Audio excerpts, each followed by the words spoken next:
Class 6। आज हम आपका पाठ का नेक्स्ट पार्ट पढ़ते हैं और आज का हमारा टॉपिक है भारत के खेतीहर मजदूर और किसान।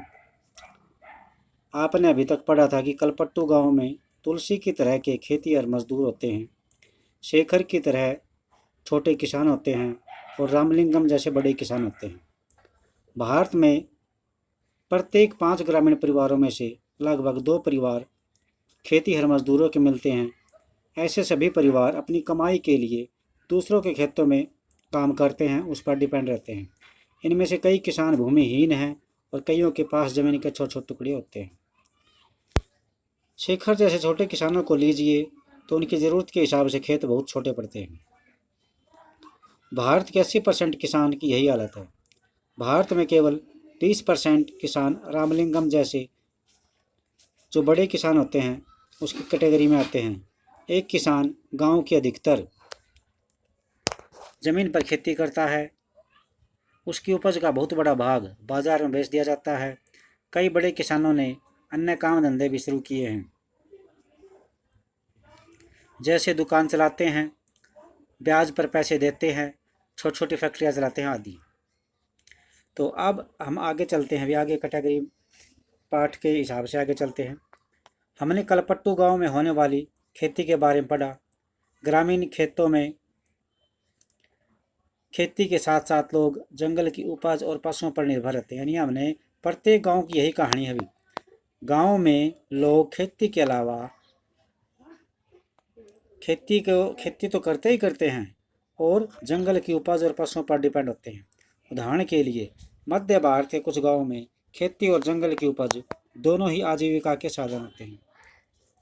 महुआ बीनने, तेंदू के पत्ते इकट्ठे करना, शहद निकालना और इन्हें फिर व्यापारियों को बेच देना, ये एक्स्ट्रा इनकम में मदद करते हैं। इसी तरह सहकारी समिति को या पास के शहर के लोगों को दूध बेचना भी कई लोगों के लिए आजीविका कमाने का मुख्य साधन है। समुद्र के नज़दीक जो इलाके हैं उनमें हम देखते हैं कि पूरे के पूरे गांव मछली पकड़ने में लगे हुए हैं। आइए अरुणा और परिवेलन के जीवन के बारे में पढ़कर आपको मछली पकड़ने वाले एक परिवार के बारे में थोड़ा और अधिक जानकारी मिलेगी। तो ये परिवार किसका है भी? अरुणा और परिवेलन का। ये समुद्र तट के किनारे रहते हैं, गांव भी वहीं हैं। ये परिवार कलपट्टू के पास पुद्दुपेट नाम के गांव में रहता है।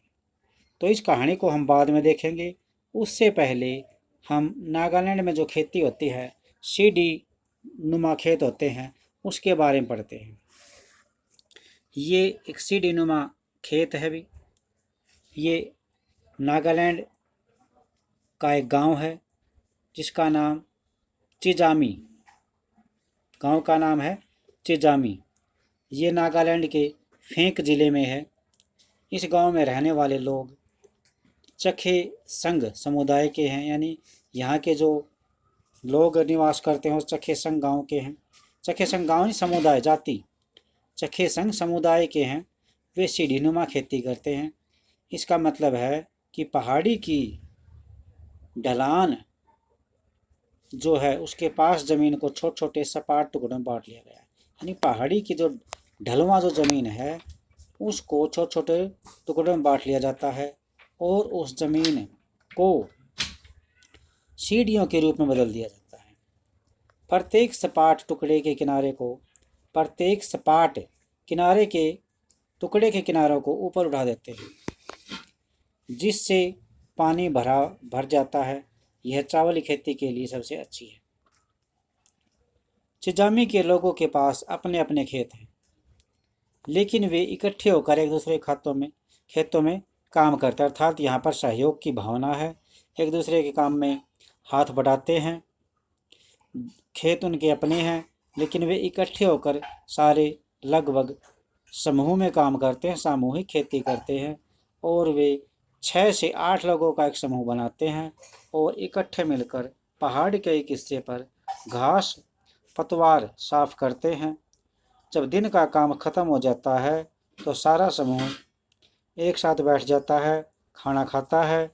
ऐसे ही काम जो है कई दिनों तक चलता रहता है और जब तक उनका कंप्लीट काम पूरा नहीं हो जाता वे ऐसे ही मिलजुल कर काम करते हैं, सहयोग के साथ, सहयोग की भावना के साथ काम करते हैं। तो इस पैराग्राफ में, नागालैंड की पैराग्राफ में हमने कई पर्सन मिले हैं यहाँ पर। ये आपको सारा पूरा पैराग्राफ अच्छी तरह से लिखना है, जो पर्सन इसमें बन रहे हैं वो भी लिखने हैं। इसके बाद हमारी जो कहानी स्टार्ट होती है वो है भी अरुणा और परिवेलन की, लेकिन हम इसको आज नहीं पढ़ेंगे, इसको हम कल चैप्टर के साथ ख़त्म ही कर देंगे। इसलिए आज पढ़ लेंगे तो चैप्टर न तो कंप्लीट होगा न अधूरा रह जाएगा, इसलिए इसको हम कल पूरा करते हैं। और जो ये बताया गया है नागालैंड में सीढ़ीनुमा खेती, इसको अच्छी तरह से 2 बार पढ़ना।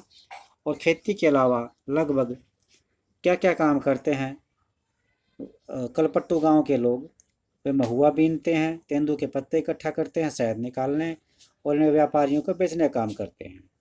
कई जो पशु पालते हैं वो सहकारी समिति को या पास के शहर में दूध बेचकर भी अपना गुजारा करते हैं।